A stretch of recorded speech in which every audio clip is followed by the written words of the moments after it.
Chess boxing is canceled. The title's not clickbait. It is definitely not happening this year. Not only is it not happening, but I've put 9 months of work into making it happen in over $100,000, which is all gone. That money is gone. Sunk cost philosophy is not real. It's a fallacy, and I will never get that money back. Why is chess boxing canceled? I know a lot of you were expecting chess boxing to happen, right? And I obviously, this goes without saying, I'm very bummed it's not happening. I consider this far and away the biggest failure of my career to this date. I don't think it's close. I think there's a lot of other things that maybe didn't go as well as I thought they would. You know, Brew Battles didn't get the viewership I wanted, but the amount of effort and time put into this and the sunk cost, easily biggest failure to date. Here's the art. Here's a little bit of what George cooked up in-house. This is what it was supposed to look like, bit of the vibes from Mogul Chess Boxing. For anyone who isn't aware, somehow, Mogul Chess Boxing is the event that I put on last year about 9 months ago, and it was definitely the biggest thing I've done as a live streamer. I think peak viewership, we got 300 some odd thousand people tuning in at one point. The VOD has almost 4 million views. All the VODs of all the matches eclipsed 10 million views. It also had Germa. To the Mogul Chess Boxing Championship, presented by Fansly. And it even had a Fansly sponsorship that almost got me canceled. So a lot of shit happened. And when I do events, I have a general rule I like to follow. I don't like to repeat them because I've always hated, and I think this is just a human thing, being known for one thing. I've always resented the idea that I would be known for one thing. I want to do multiple things. I don't want to be the chess boxing guy. I don't want to be the really good gamer guy. I don't want to be the good hair guy. And so I've gotten rid of all three of those in the past year. However, chess boxing was a very cool event and was not at its peak, right? There was still room to grow. I'm down to do an event again if there's a way to iterate on it and make it better than before. And the first thing that came to my mind was, well, how about we take this shit to Las fucking Vegas, baby. That was my big idea. How do you make chess boxing bigger? Well, you get some bigger and better fighters. You get some of the best chess players in the world maybe to help promote it. And then you go to Las Vegas, the fighting capital of the world. And a lot of people might be thinking, is what happened you wanted to do in Vegas? You talked to a venue and then it fell through and you put a deposit or something? No, I actually had a venue. We were going to do this at the Orleans. We had this beautiful venue set up. We even have a Ticketmaster page that some people have found that we had ready to go. We were very, very deep in this process. Again, we have been working on this for 9 months. And I haven't been exactly quiet about the fact that I'm trying to do this chess boxing event again. In fact, you guys probably saw that I tweeted out, hypothetically, if I needed one more card for a certain boxing hybrid event, who would want to take part? And this was not me inventing skydive chess boxing. It was just chess boxing. That was it. And from that, we actually had a lot of great fighters, which I was super pumped about. And some of them you might expect, some of them might be somewhat exciting for you guys. And again, bear in mind, not all of these were signed. Most of them were, and some were prospective fights. This was our list. So a lot of great fights. This isn't all the fights. This is a lot of the fights that we had prepped until we found out that there might be something going wrong. And that was part of the hardest part of this for me, right? Because when I do an event, I ask people to do the event. When I do World's Greatest Gamer, I say, hey, Jerax, Tens, will you come do this? And most of the time, I'm not paying them as much as they should be getting paid, right? Like, they get part of the prize pool, sure, but if Tens just went live, he'd make more money. But Mogul Chess Boxing, I almost didn't run it this year, even though it would make a lot of sense, even though it was the biggest event I ever ran, because it's such a big ask of other people. It's a huge ask. I'm asking people to get punched in the face. And there will be a loser. Every fight I set up, one person's going to be a fucking loser. And that's a very big thing for me to grapple with. I don't like that. I don't feel good about that. And so all these people who said yes to me, like, are fucking amazing people. I'm like so deeply humbled and flattered if I ask somebody like Extra Emily or, you know, even my best friend Slime or the stock guy to fight and get punched and train their ass off for months. And they say yes, that's insane to me. So to go back to them and say, hey, we have to cancel it, that was tough. And now we have to talk about the big question of today. Why? Why is it getting canceled? And it comes down to the difference between boxing and basically every other sport you can play, which makes sense. It should be. It is a more dangerous sport because you can get injured when you do boxing, like happened to some of the competitors last year, like Toast. He talked about the chess portion, how he had some concussion. Concussed. I know this because I don't like bright lights. Like we were hanging out in the theater room. I'm like, I wasn't looking at the screen because I can't. It was giving me a headache. Wow. And to be clear, I think we ran the event really well last year. There are injuries, like inherently, even if you run it perfectly, people can get injured. People can get much more than injured. People can die boxing, right? Even if you do everything correctly. I think we ran it really well, right? Last year, we had 2 ambulances on site. We had professional referees. We had oversight from the Chess Boxing Federation. We had a bunch of stuff going for us. This year, I was like, hey, if we're going to do this, we're going to do it the way you're supposed to do it. We're going to get a sanction from either the state that we operate in or from the federal oversight. And this is where I have to show you the players of why this event is not happening. And the first one we need to talk about is USA Boxing. Now, there was a law, and I'm going to have to explain to you a law that passed in 1978 called the Amateur Sports Act. And this act basically dictates any Olympic-style sport will have oversight from a federally run federation. And basically every Olympic-style event for that sport needs oversight from this committee, or this committee needs to give jurisdiction to a state to deal with it. And so almost every single boxing event is either run by USA Boxing, or it's maybe run by like a California, Nevada, Florida State Athletic Commission. And so my goal this year was to have one of those bodies oversee the event. Do it the official way. Like we can't skirt it. We need to do it the right way. Because basically what would happen is if we got in trouble, I would be sued and I would have to either shell out a bunch of money or go to jail for a year. And this ties back to where we decided to do it, which was Nevada, Las Vegas. Now, Nevada is simultaneously one of the more difficult states to get sanctioned, but also kind of one of the easier ones if you know the right people. And we had an inroad for somebody who worked directly with one of the commissioners at the Nevada State Athletic Commission. And we thought because of that, we could probably get it sanctioned by the Nevada State Athletic Commission. Here's the issue. Chess boxing is not Olympic-style boxing. It's damn close. It's really, really close, in fact, right up until we bring a giant chessboard down from the ceiling and then they play chess for 2 minutes. Everything outside of that, I would call Olympic-style boxing. Unfortunately, according to USA Boxing, it is a bit different. And at this point, it is worth mentioning what I find to be one of the more fucked parts of this. You might be thinking to yourself, Ludwig, why did you not get a license, or why did you not sanction the event before you started working on the event? And the answer is you don't really get that choice. Oftentimes, they're only willing to look at events that already have a venue or some progress. They don't just like give out permission slips. You need to show some work, and then they will consider giving you the license, which is a bit dumb, but also makes a lot of sense. Otherwise, it would be very easy for anybody to submit for an event to be sanctioned without any legwork, and it would increase the work of the sanctioning bodies, which is, at the end of the day, 5 dudes who are handpicked by the governor. That's what it is. USA Boxing said, no, chess boxing is different enough. Who is the next group of people we are trying to do? Well, I already alluded to it. It's the Nevada State Athletic Commission. That's it. That's our dream. The Nevada State Athletic Commission is the people that we want to say, hey, we will take care of your event. And they do a lot of shit over in Nevada. You've probably seen some of the events that they do.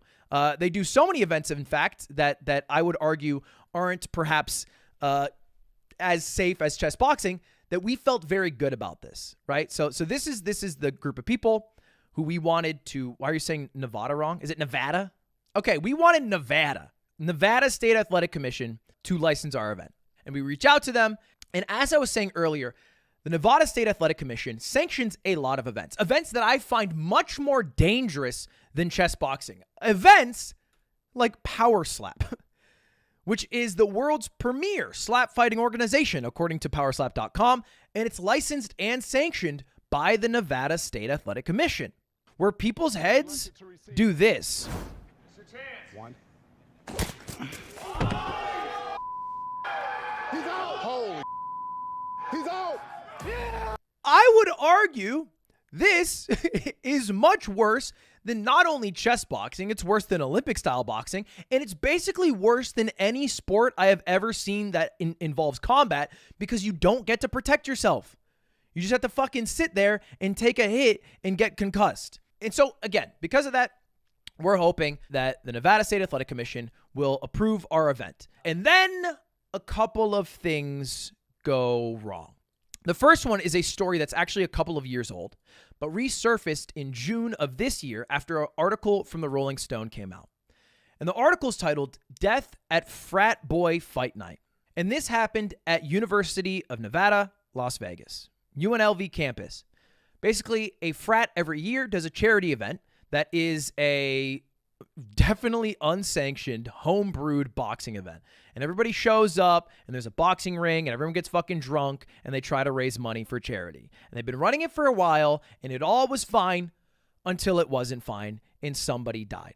This brought a lot of heat to the state of Nevada. Now, it is worth mentioning and clarifying, this is not a sanctioned event. The Nevada State Athletic Commission had nothing to do with this. USA Boxing had nothing to do with this. This was run by the fraternity, but it did bring a lot more scrutiny to the state as a whole, as a death should. And it started to make things a bit more stringent. And after that, USA Boxing cracked down on the Nevada State Athletic Commission, specifically because they found that the Nevada State Athletic Commission was running a lot of events that were like workarounds for boxing events. And they're not supposed to do boxing events. They're generally supposed to do only MMA events, kickboxing, Ultimate Fighting Championship, whatever. They're not supposed to be doing Olympic-style boxing. That is always done by USA Boxing. That's the federal law. But this death happens. USA Boxing looks in, and they're like, we need to tighten the belt a bit here. We need to be a little more up to snuff. Why do they need to be up to snuff? The same exact week that this article comes out from the Rolling Stone, there is this huge news that drops.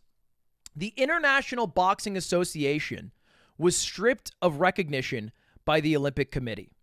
Basically, the Olympics has to have people who operate all of their events. And it used to be the International Boxing Association. However, the Olympic Committee decided, these people fucking suck. And what did they say after that? Well, they said boxing's at a crossroads, and we urge every national federation, which includes USA Boxing, that cares about boxers and boxing, to help deliver a better future for the sport. Basically, hey, we have a giant, huge opening that, a country could cover if they wanted to. This is the Olympics talking, so, maybe if America wanted to be a part of it, they could do it. They just need to really have all their T's crossed and their I's dotted. And because of these two events and some heat from USA Boxing, the Nevada State Athletic Commission passed this amendment to their law that basically says any boxing event must be registered and sanctioned by USA Boxing. And chess boxing, although not considered Olympic-style boxing by USA Boxing, is not considered an official MMA by the Nevada State Athletic Commission. So we're in no man's land, all right? Mom won't take us. Dad won't take us. We basically have nowhere to go because of some stuff that happened outside of our control. And the only out that we have, the only thing that we are given from Nevada is to run chess kickboxing. Here's the problem. They told us this 2 weeks ago, which would mean the 20-some-odd novice fighters who are preparing for their first ever boxing event within 2 months of the actual event would need to turn around and learn how to do American-style kickboxing. That's insane. Now, here's where there's an additional fun part. Technically, there's nothing in the rules that says you have to kick in kickboxing. We could run a kickboxing event where we tell the fighters, hey, we are doing a homie rule, a gentleman's agreement, no kicking, only boxing. And then we could technically run the event, and it'd be called Mogul Chess Boxing, a mixed martial art experience, right? We'd have to call it something like that, and that would probably pass. There's a couple problems with it, however. One, everybody would have to wear step-in shin guards. They'd have to be barefoot in the ring. And then two, if somebody were to kick, Let's just say it's stock guy versus slime. Slime's on the ropes. He puts up his fucking right foot and just rocks stock guy. That's legal. The ref wouldn't call it. He would be like, yep, I am a kickboxing ref. That is totally chill. And that would create a huge problem. This was one of our main options for a long time. But it felt to me like not the best option, right? And I basically was sitting there and we had 3 roads. And a lot of you guys are spamming one of the options right now of something we could have done. Option 1, let's just run it anyway. We can do it safely. Option 2, let's do the kickboxing. Let's just run it with kickboxing. I think the fighters will be honest enough. That's fine. Or option 3, go to a new state. Now, we couldn't do it in California. California is a state that's almost impossible to run it in. We'd run into the same problems. But a state like Florida is relatively easy. Most events in the state of Florida run unsanctioned fights. But again, we are doing this 2 months out of the event. That is when they finally told us. Again, it's about 2 weeks ago. So we'd have to find a new venue, get it all set up, sink all the cost into this new state, hope that I'm able to sell enough tickets for people to show up to Tampa or Miami or Orlando or whatever it is, and try to make it happen at all costs. And if this was an event, like any other event except for chess boxing, I probably would do it at all costs. But I reached a point where I was like, okay, why am I trying to run this at all costs right now? What is the main goal? Is this my selfish ego trying to run the event that I am the most known for, that has the highest amount of success? Or is this me trying to do something for other people? Because if I was genuinely trying to run chess boxing the best I can, I wouldn't want to do it rushed. I wouldn't want to risk fighters' safety because we are running it without a sanctioning body. I wouldn't want to risk fighter safety because I am shooing in a boxing event into a kickboxing event and hoping everybody does it right. And I don't think that I need to risk $500,000 of sunk cost because we're going to a new state with 2 months heads up.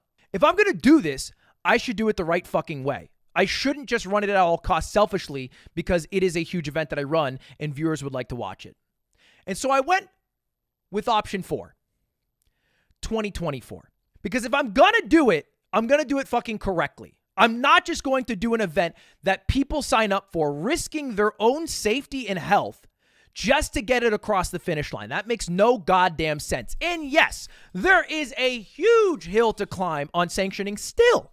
Because frankly, the closest we ever got to getting this event sanctioned was Matt, the commentator of last year's chess boxing event, taking a 1-day notice flight across the country to Vegas. And then, I'm not kidding, this actually happened, bombing the commissioner's meeting after it ended and then sitting them all down and explaining chess boxing. That was the closest we got to getting it sanctioned. And it still wasn't close enough to get it in the timeline we needed. But I'm hoping if we do it fucking right. And that leads us to where we are today, which is definitely this being the biggest failure of my career. And I don't say that like melodramatically. I don't say that to get pity. I say that very factually, right? Like I'm aware, and I think you guys are keenly aware of like numbers, statistics, how people are doing, the space in general. Like all of that is very obvious. And horizontal live streaming, you guys have probably noticed, isn't doing very well. Live streaming content is on the down. YouTube's still doing well. TikTok's doing great. Horizontal live streaming, not so much. And that hasn't been an exception for me either. Here is my average viewership and peak viewership every month of the year. The yellow is 2022. The green is 2023. Man, I had some great fucking months in there, baby. That's the chess boxing month right there. But generally, especially in the past few months, it's fucking down as shit. And I made a general promise when I switched over to YouTube to you guys. To the viewers who followed me, I said, hey, I'm going to stream less. My day-to-day streams might even be worse. In exchange, I'm hoping to put all my time and resources into running cool events that I'm proud of, that I think are fun and exciting. That was the trade-off. That was the promise. And I've spent hours every day in meetings. I created a company called Offbrand in part to do that. And the biggest event that I was the most proud to run isn't going to happen. And if we look back in the past year, what did we really fucking do? Ludwig Tarek Invitational? That was kind of cool. World's Greatest Gamer? Sure. But that's it. And so that's why I say it is my biggest failure. Because this whole year, in a way, was a failure. Because we don't have anything to maybe salvage it. I still get nominated I think because of legacy for shit like best variety streamer, best streamer. That's a fucking joke. But again, I don't say that for pity because it's okay. When I found out that chess boxing was canceled, that was very motivating for me. I'm not done. I'm not sunsetting. I'm not 30 years old like Squeaks yet. I have 2024. I have, I think, the best fucking team in the world at creating live content. I believe that. I have the motivation to make the best fucking shows I can do in 2024. I believe that. And I think I also have a viewer base who, if I'm honest with, and who, if I speak to and talk about these things, are down for the ride if I'm able to provide shit that is worth their time. And so, 2023, it's a wash. Chess boxing's not happening. I'm going over on all the awards that I can possibly get nominated for. But I promise, and I mean this, that I will do like everything I can do to make sure that 2024, I do shit that's worth your time.